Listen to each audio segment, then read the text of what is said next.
네, 여러분 안녕하십니까. 바로 본 TV 옴부즈맨의 김승재입니다.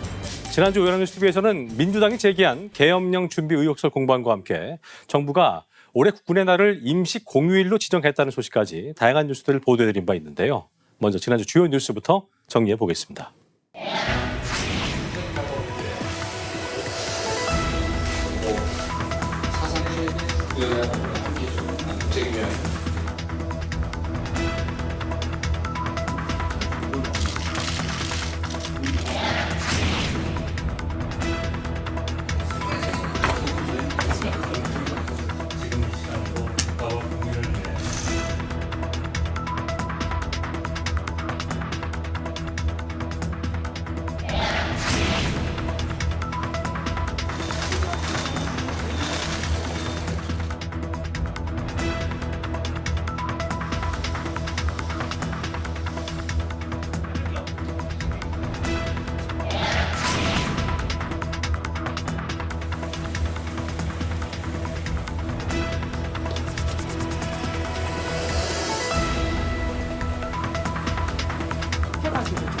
저희가 왜 바로 다이렉트로 보시는 거예요?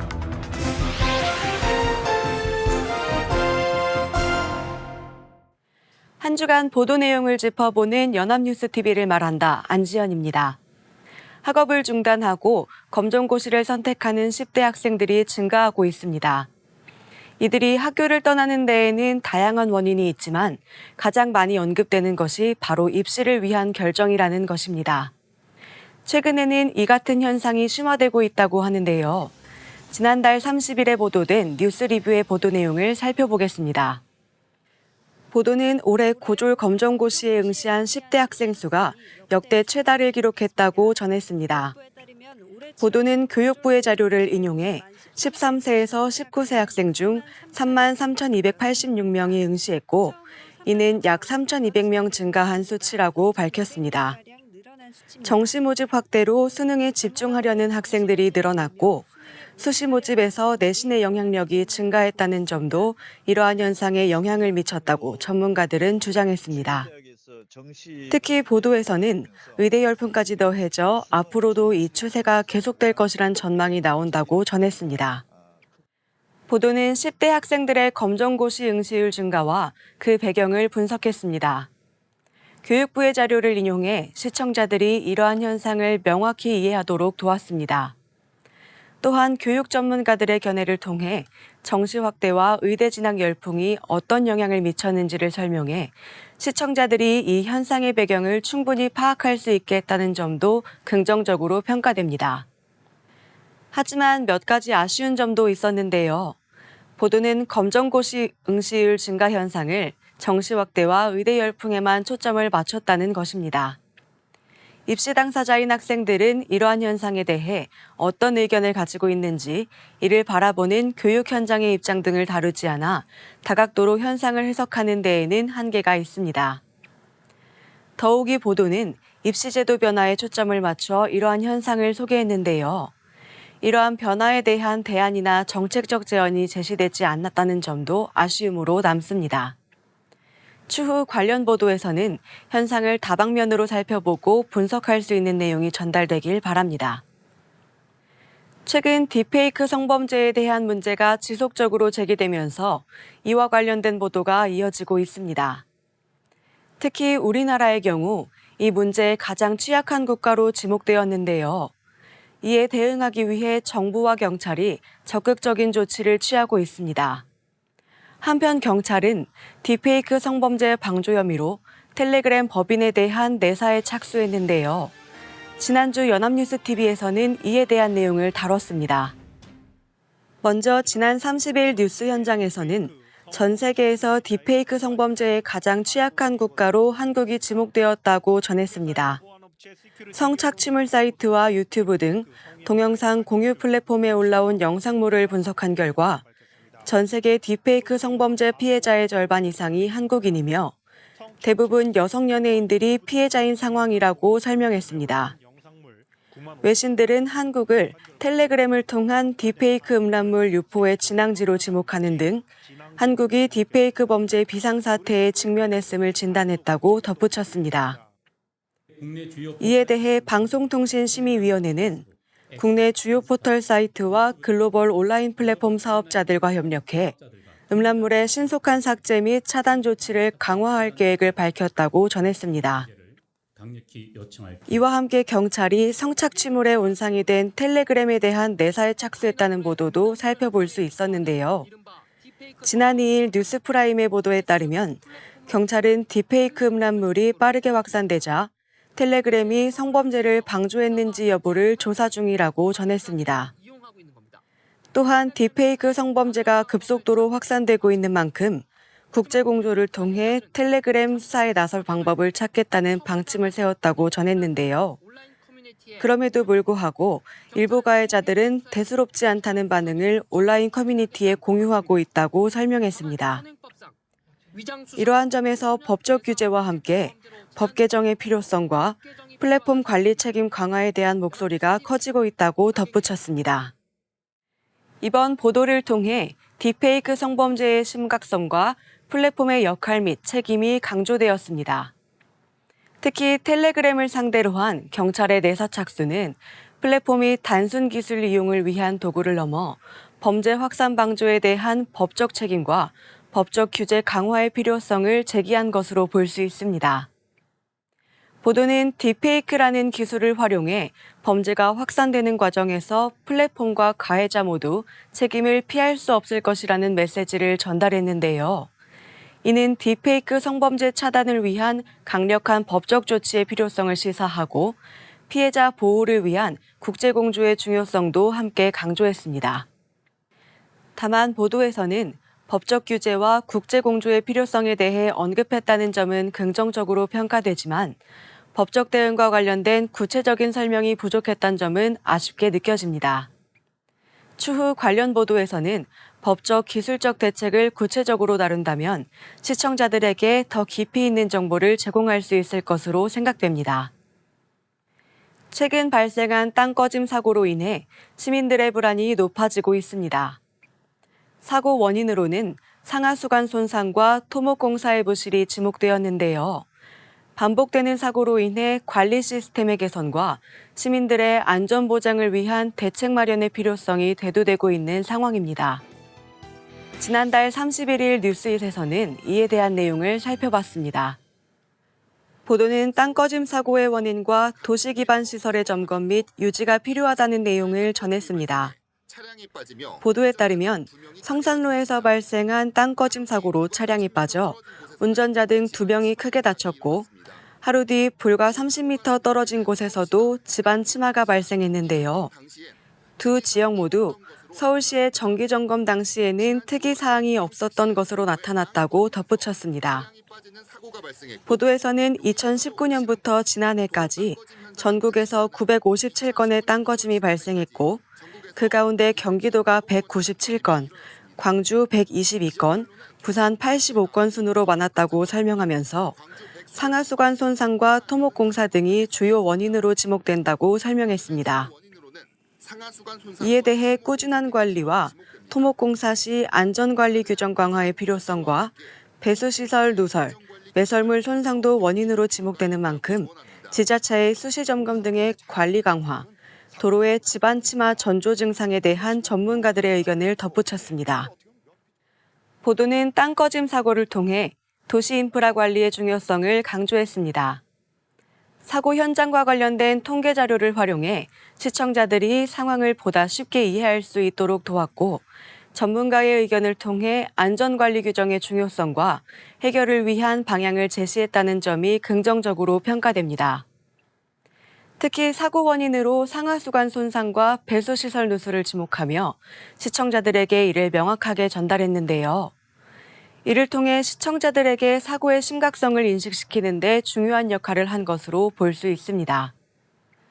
그러나 전문가들의 견해는 충분히 다루어진 반면 시민들의 입장이나 사고 관련 불안감, 구체적인 예방 조치와 정책적 대안에 대한 심도 있는 논의가 이루어지지 않아 아쉽게 느껴집니다. 추후 관련 보도에서는 사고 예방과 대응에 대한 구체적인 정책적 방안과 함께 다양한 관점을 다루어 주길 기대합니다. 경기 지역 버스 노조가 4일 첫 차부터 총파업을 예고해 대중교통을 이용하는 시민들을 불안하게 했는데요. 결국 사측과 경기도 버스노조협의회가 최종 합의해 파업을 철회했습니다. 출근길 대란은 피했지만 매년 같은 문제가 반복되는 만큼 이를 해결할 방안이 필요한 상황입니다. 지난 4일 뉴스 현장에서는 이에 대한 내용을 다뤘습니다. 보도는 경기도 버스노조협의회가 사측과 최종 합의해 버스 파업을 철회했다고 전했습니다. 이견이 컸던 임금 인상폭의 경우 준공영제 노선과 민영제 노선 모두 7%씩 인상하는 것으로 의견을 모았다고 밝혔습니다. 보도에서는 대중교통을 이용하는 입장에서 갑자기 시내버스가 중단되면 대체 수단이 없어 많은 불편함을 느낀다는 시민의 의견을 덧붙이며 파업 돌입 시 지하철 연장 운행 등 서울 시내 교통편까지 연쇄적으로 영향을 주게 된다고 설명했습니다. 이와 함께 반복되는 파업을 막기 위한 근본적 대책 마련이 시급하다는 지적이 제기되고 있는 상황에서 구조적 문제가 해결될 수 있도록 공공관리제를 통해 구조적인 문제를 해결할 계획을 갖고 추진 중이라는 경기도지사의 입장을 덧붙였습니다. 또한 보도에서는 인천시처럼 노사정 합의를 통해 3년치 임금 인상률을 한 번에 결정하는 것도 하나의 방법으로 제시되며 시민 불편을 최소화하기 위한 노사 노력의 필요성을 지적했습니다. 보도에서 살펴본 것처럼 경기도 버스 파업이 임금 7% 인상 합의로 가까스로 철회되었지만 매년 반복되는 임단협 갈등 등으로 인해 시민들이 느끼는 피로감이 커지고 있습니다. 파업이 진행될 경우 출퇴근 교통 대란이 불가피하고 대중교통 이용객들은 큰 불편을 겪을 수 있었던 상황입니다. 특히 시민들은 대체 교통수단 부족에 대한 우려를 표했습니다. 이 보도는 노사 간 갈등이 교통에 미치는 심각한 영향을 강조하며 시청자들이 문제의 중요성을 인식할 수 있는 기회를 제공했습니다. 출근길 대란을 피할 수 있었지만 반복되는 갈등이 근본적으로 해결되지 않는다는 점을 지적하면서 장기적인 해결책의 필요성을 강조했습니다. 보도에서는 파업 철회에 따른 긍정적인 결과를 제시해 줬지만 노사 간 갈등 해소를 위한 구체적 제안이 부족했다는 점은 아쉬움으로 남습니다. 경기도지사도 공공관리제 도입 등의 해결책을 논의하겠다고 밝혔지만 구체적인 방안이 부족한 상황인데요. 추후 관련 보도에서는 공공관리제 도입 및 단연 임금 협상 방안 등 갈등의 근본적인 문제를 해결하기 위한 내용을 다뤄 구체적인 정책적 대책이 논의되기를 기대합니다. 지금까지 연합뉴스TV 시청자 평가였습니다.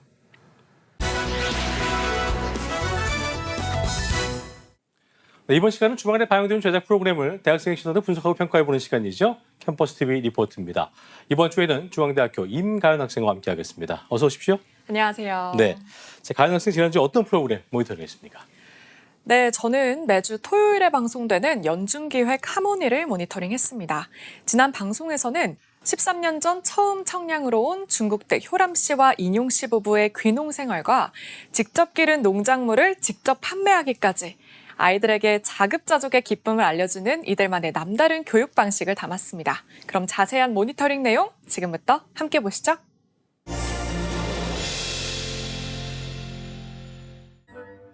방송은 효람 씨 부부의 청량에 정착하게 된 이야기로 시작합니다. 이들 부부는 여행을 하다 시간이 늦어져 청량에 오게 됐는데 그때 본 눈이 너무나 아름다워 이곳에 정착하게 됐다고 하는데요.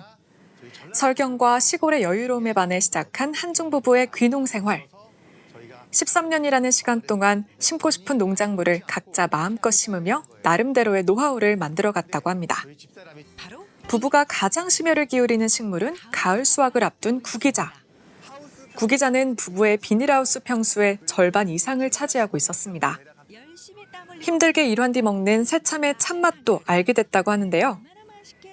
열심히 땀 흘리고 먹는 라면 한 그릇은 그 어떤 진수성찬도 부럽지 않게 만듭니다. 인용 씨는 마을의 농업 활성화와 귀농인을 위한 여러 활동도 꾸준히 해왔는데요. 올해 초까지 친환경 농업 협회장이었던 인용 씨는 현재 고문으로 활동하고 있다고 합니다. 회의가 끝나고 뜨끈한 설렁탕을 먹으면서도 농사 이야기를 나누는 인용 씨입니다. 3년 내내 포도가 열리지 않았다는 인용 씨는 밥을 먹으면서도 포도 재배에 대한 조언을 구하기 위해 열심히 질문도 합니다. 인용 씨의 열정은 아직 끝나지 않았는데요. 지역활성화재단이 지역 농민의 소득 격차를 완화하기 위해 확보한 대전 직매장에 대한 회의를 이어갔습니다. 인용 씨 역시 여분의 농산물을 이곳에 자율적으로 납품하고 있는 사람 중 한 명이기에 소규모 농가를 위한 활동에 더욱더 열정을 쏟고 있었습니다. 지역사회를 위해 이리 뛰고 저리 뛰었다면 이제는 사남매의 아빠로서 인용 씨는 학교로 향합니다. 학교로 가보니 둘째 아라가 방과 후 댄스 교실에서 수업을 듣고 있었는데요. 댄스, 골프 등 다양하고 자유분방한 수업을 받는 모습을 보며 인용 씨는 뿌듯함을 감출 수 없습니다. 셋째 준수는 방과 후 수업으로 장구를 배우고 있고 병설 유치원에 다니는 막내는 아빠가 와도 장난감 놀이의 삼매경인 모습입니다. 축구를 좋아하는 첫째 현수는 청양군 유소녀 축구단에서 스트라이커로 뛸 만큼 멋진 축구 실력을 보여줬는데요. 학교 안에서 각자의 꿈을 열렬히 찾아가는 사남매의 모습은 효람 씨와 인용 씨 부부의 귀농 생활 중 가장 큰 보람이라고 합니다. 다음 날 아침, 휴일을 맞아 늦잠을 자는 아이들을 뒤로하고 일찍 잠에서 깬 인용 씨는 전날 수확하고 포장한 자소엽 판매를 위해 준비합니다. 인용 씨는 첫째 현수에게 직접 기른 작물을 수확하고 잘 포장해 판매하는 것을 통해 그 과정을 통한 보람을 가르쳐주고 싶다고 합니다. 이른 아침에도 군말 없이 아빠를 따라가는 현수가 기특하기만 한데요. 농작물을 납품하는 장소에 도착한 두 부자. 첫째 현수가 직접 판매 가격도 정하며 알아서 척척 해냅니다. 이렇게 직매장으로 간 농산물들은 반응도 매우 좋다고 하는데요. 이렇게 식재료의 소중함과 성취감을 느낄 수 있는 경험이 또 하나 늘었습니다. 인용 씨는 아빠의 일을 가장 가까운 곳에서 보고 직접 해보는 아들이 있어 뿌듯하다고 하는데요. 두 부자가 자소엽을 직매장에 내놓고 온 사이 효람 씨와 친정어머니는 부지런히 아침 준비를 하고 있습니다. 아직 깨어나지 못한 막내는 맛있게 차려진 아침을 놓칠 것 같은데요. 이날은 청양 다둥이네가 기다리고 기다리던 거제도로 여름 여행을 떠나는 날이었습니다. 여행을 가기 전 효람 씨는 비닐하우스의 농작물들 걱정으로 쉽게 발을 떼지 못하는 모습이었는데요. 얼마 전 내린 홍수로 비닐하우스가 침수된 경험이 있어 불안한 마음을 감추기 어려워 보였습니다. 그래도 걱정은 뒤로 하고 본격적인 여행 준비를 하는 효람 씨입니다. 짐이 워낙 많은 사남매이다 보니 아이들이 직접 자신의 짐을 차에 옮기는 게 이 집의 규칙인데요. 효람 씨는 이동하며 먹을 과일과 아이들 간식을 챙기느라 바쁩니다. 거제도로 출발하자마자 고속도로 휴게소에 들른 가족들. 이곳에서 이웃인 예진 씨네를 만납니다. 휴게소에서 빼놓을 수 없는 먹거리들을 잔뜩 즐긴 뒤 열심히 달려 두 가족이 드디어 거제도에 도착하는데요. 바닷가에 왔으니 제철 맞은 싱싱한 농어회를 사고 아이들을 위한 고기까지 잔뜩 사면 저녁 준비는 완벽하게 끝났습니다. 무아지경으로 회를 즐기는 아이들의 모습이 절로 미소 짓게 하는데요. 거제도 여행 둘째 날, 아빠들과 서로 질세라 아이들이 온 힘을 다하며 바닷가에서 물싸움을 합니다. 엄마들은 이 광경을 그저 재밌어하며 소중한 추억을 핸드폰에 담고 이 장면을 끝으로 방송은 마무리됩니다. 네, 모니터링한 내용 잘 봤습니다. 가연 학생 이번 연중기 하모니 보면서 어떤 점이 가장 인상 깊었습니까? 네, 저는 특히나 인상 깊었던 것이 첫째 현수가 직접 수확한 농산물을 손질하고 포장하고 또 가격까지 매겨 판매장에 내놓는 장면이었습니다. 사실 요즘은 뭔가를 정성을 들여서 가꾸는 가치가 많이 사라진 사회인 것 같아요. 네. 그런데 이 장면을 보면서 이것이 진정한 노력의 결실이고 보람이고 또 뿌듯함이구나를 다시 한번 느낄 수 있었습니다. 그랬군요. 또 개인적으로 이 앞날을 위해서 열심히 노력하는 시점에서 큰 힘을 얻은 장면이기도 했습니다. 네, 공감할 수 있는 의견까지 잘 들어봤습니다. 중앙대학교 임가연 학생이었습니다. 고맙습니다. 감사합니다.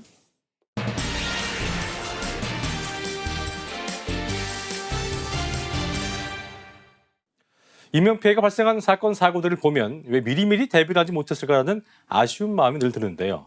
오늘 TV와 비평에서 관련 내용 자세히 짚어보겠습니다. 도움 말씀에 정은정 박사와 함께합니다. 어서 오십시오.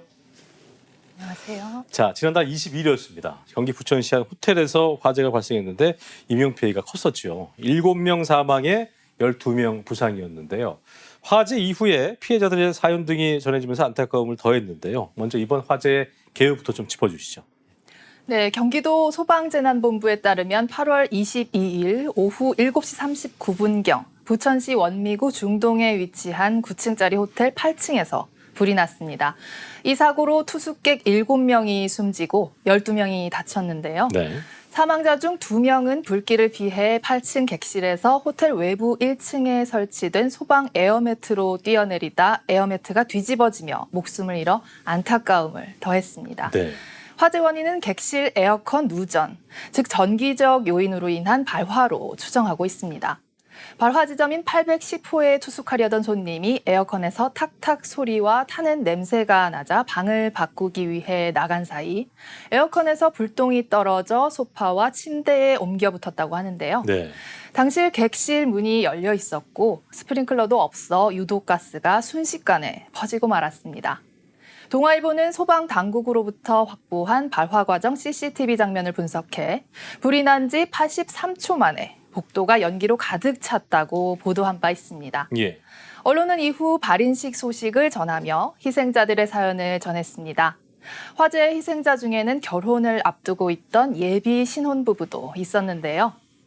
행복했던 결혼 사진이 영정 사진이 되면서 주위의 슬픔을 더했습니다. 마지막 순간 가족에게 연락한 희생자들의 이야기도 알려졌는데요. 세층 객실에서 숨진 사망자는 죽기 전 가족에게 문자를 보내 사랑한다고 전했다고 합니다. 유가족은 문자 내용을 보여주며 비통함을 감추지 못했습니다. 전화로 마지막 말을 전한 희생자도 있었습니다. 희생자의 어머니는 객실에 갇혀 빠져나오지 못한 딸이 다급하게 전화를 걸어온 순간을 떠올리며 오열하기도 했습니다. 예, 안타까운 마음이 듭니다. 이번 화재 규모에 비해서 인명피해가 컸는데요. 그 이후로 유독가스가 삽시간에 그 층에 퍼졌고 여러 가지 구조적 문제점도 지적이 됐었는데 언론은 어떻게 보도를 했습니까? 네. 부천 호텔 화재는 1차적으로는 에어컨 누전이 원인이었던 것으로 추정되지만 유독가스가 빠르게 확산됐고 불길이 호텔 전체로 번지지 않았음에도 인명피해가 컸던 만큼 여러 가지 문제점이 드러났습니다. 예. 먼저 화재가 난 호텔에는 스프링클러가 설치돼 있지 않았는데요. 스프링클러가 설치되지 않은 숙박시설이 많다는 점이 관련법과 함께 다수 보도됐습니다. 예. 문화일보는 스프링클러도 없는데 부천 호텔 같은 숙박시설 화재 매년 400건 육박이라는 보도를 통해 강화된 스프링클러 설치 기준이 소급 적용되지 않아 숙박시설에서 안전 사각지대가 발생하고 있다고 지적했습니다. 2018년에는 6층 이상 숙박시설의 전층에 2022년부터는 층수와 관계없이 숙박시설로 사용하는 면적이 600제곱미터 이상인 경우에는 일반 스프링클러를, 300제곱미터 이상인 경우에는 간이 스프링클러를 설치하도록 관련법이 강화됐지만 화재가 발생한 부천 호텔은 2003년 지어진 9층 건물로 관련법의 소급 적용을 받지 않았습니다. 발화 지점이 빠르게 차단되지 않았던 점도 문제로 지적됐는데요. MBN은 7명 사망한 부천 호텔 화재, 인명피해 막을 기회 있었다는 제목으로 자동 닫힘 장치 도어 클로저가 없어 발화 객실이 열린 채 방치된 탓에 유독가스가 더욱 빨리 퍼졌다고 진단했습니다. 이와 함께 화재 사실을 안 이후에도 호텔 측에서 적극적으로 투숙객을 대피시키지 않은 점 등을 지적하며 초기 대응에 미흡함을 꼬집었습니다. 불에 타기 쉬운 매트리스가 유독가스를 더욱 키웠다는 분석도 제기됐는데요. 중앙일보는 부천 화재 810호 비밀 풀렸다. 에어컨 누전, 매트리스가 불쏘시개라는 제목의 보도에서 부천 화재가 에어컨 누전으로 발생한 불이 객실 내 침대 매트리스로 옮겨붙어 실내 전체를 폭발적 화염에 휩싸이게 하는 이른바 플래시 오버 현상을 일으킨 것으로 파악하고 있습니다. 침대 매트리스가 TV보다 불이 커지는 속도가 500배 가까이 빠른 것으로 나타난 연구 결과를 소개하기도 했는데요. 매트리스는 나무 재질의 가구보다 유독가스 또한 훨씬 많이 나오기 때문에 숙박업소는 불에 타지 않는 난연 매트리스를 쓰도록 해야 한다는 전문가의 말도 덧붙였습니다. 무엇보다 이번 화재 사고에서 대피를 위해 설치한 에어매트가 뒤집어져 2명의 추락 사망자가 발생한 것에 대해 많은 보도가 있었습니다. 7층 객실의 여성이 에어매트 가장자리로 떨어졌고 반동에 의해 에어매트가 뒤집힌 사이 곧바로 뛰어내린 남성도 함께 바닥으로 떨어져 숨졌는데요. 소방서 측도 에어매트가 뒤집히는 것이 흔하게 일어나는 상황은 아니라고 밝혔습니다. 에어매트 설치의 적절성, 제품 결함 여부, 구호 조치 및 상황 전달 미비 등에 대한 다각도의 조사가 이루어지고 있는데요. 예. 연합뉴스는 소방 전문가들, 에어매트 최후 구조 수단, 고층 사용 시 위험이라는 보도를 통해 에어매트가 최후의 구조 수단이지 완벽한 피난 기구는 아니며 건물 고층부 화재 때 사용할 경우 위험성이 크다는 전문가의 의견을 전했습니다. 또 한편에서는 긴박한 구조 상황에서 에어매트 사용이 위축될 것을 염려하기도 했습니다. 자, 이번 화재를 계기로 구조 과정에서의 에어매트 운영도 그렇고요. 또 숙박업소 스프링클러 설치 의무 같은 여러 가지 문제가 제기됐는데 소방당국이 종합적인 대책 마련을 위해서 안간힘을 쏟고 있습니다. 어떤 내용들을 담고 있는지 짚어주시죠. 소방청은 19명의 사상자가 발생한 부천 호텔 화재를 계기로 이와 관련한 종합적인 개선 대책을 마련하기 위해 노력하고 있는데요. 예. 119 대응국장을 단장으로 현장 소방 공무원과 민간 전문가가 참여하는 소방안전 개선 추진단을 구성해 운영하기로 했습니다. 뉴스원은 부천 화재 소방안전 개선 추진단 구성, 에어매트 매뉴얼 마련이라는 제목의 보도를 통해 소방청의 종합 대응을 구체적으로 소개했는데요. 소방청이 운영하기로 한 소방안전 개선 추진단은 현장 대응반, 예방제도반, 장비 개선반, 상황관리반, 교육훈련반 등 5개 반으로 구성됩니다. 예. 특히 현장 대응반에서는 에어매트 표준 매뉴얼을 마련하고 예방제도반은 숙박업소 스프링클러 설치 여부 공개 방안을 검토하기로 했는데요. 같은 사고가 되풀이되지 않도록 미리 대비하기 위해 다양한 면에서 면밀한 점검이 요구됩니다. 이 외에도 소방청은 에어매트, 완광기 이용법 등 피난기구의 올바른 사용을 위한 국민 안전교육을 강화하고 고층 건물 화재 발생 시 효과적인 대피 방법을 적극 홍보하겠다는 방침을 전했습니다. 그랬군요. 자, 이번 화재를 돌이켜보면 여러 가지 안전대책이 있었음에도 인명피해가 컸다는 점이 좀 안타깝게 다가옵니다. 언론의 역할도 굉장히 중요해 보이는데요. 끝으로 한 말씀 듣고 마무리하겠습니다. 네. 부천 화재는 화재에 대한 전반적인 인식 부족과 시스템 미비가 총체적으로 드러난 사고라는 생각이 듭니다. 일정 조건을 벗어나면 스프링클러를 설치하지 않아도 되는 비합리적인 제도, 화재의 기미가 보이기 시작했을 때의 미흡한 대처, 구조 과정에서 드러난 아쉬움 등 여러 가지 요인들이 모여 큰 인명사고가 되었는데요. 언론은 화재 발생 경위부터 화재의 원인, 인명피해가 컸던 이유에 대한 분석 등을 다양하게 보도하고 있습니다. 특히 전문가 인터뷰를 통해 에어매트에 관한 정보나 대피 요령 등을 전한 보도는 많은 도움이 되었습니다. 네. 이번 화재 사고를 보고 완강기 사용법을 익히려는 사람들이나 스프링클러를 설치하려는 숙박시설이 늘고 있다는 보도도 있었는데요. 안전에 대한 관심이 더욱 커지고 있다는 의미인 것 같습니다. 언론은 해당 사고에서 어떤 대책이 필요한지 현상을 짚어주는 데서 나아가 우리가 처한 현실을 객관적으로 점검하고 구체적인 개선 방법들을 제안해내는 지점까지 갈 수 있어야 한다고 생각합니다. 그런 점에서 스프링클러 설치 현황을 점검하거나 숙박시설에서 스프링클러 설치를 꺼리는 이유를 다룬 보도는 스프링클러 설치가 법적으로 소급 적용이 되지 않는 상황에서 어떤 실마리를 제공하고 있습니다.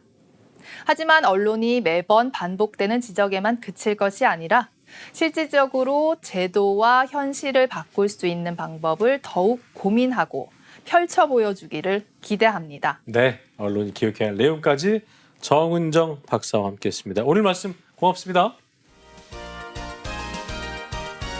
저희 옴부즈맨 제작진은 여러분들의 다양한 소중한 의견들을 기다리고 있습니다. 방송을 보시고 느낀 소감을 연합뉴스TV 홈페이지 내 시청자 게시판이나 SNS로 보내주시면 됩니다.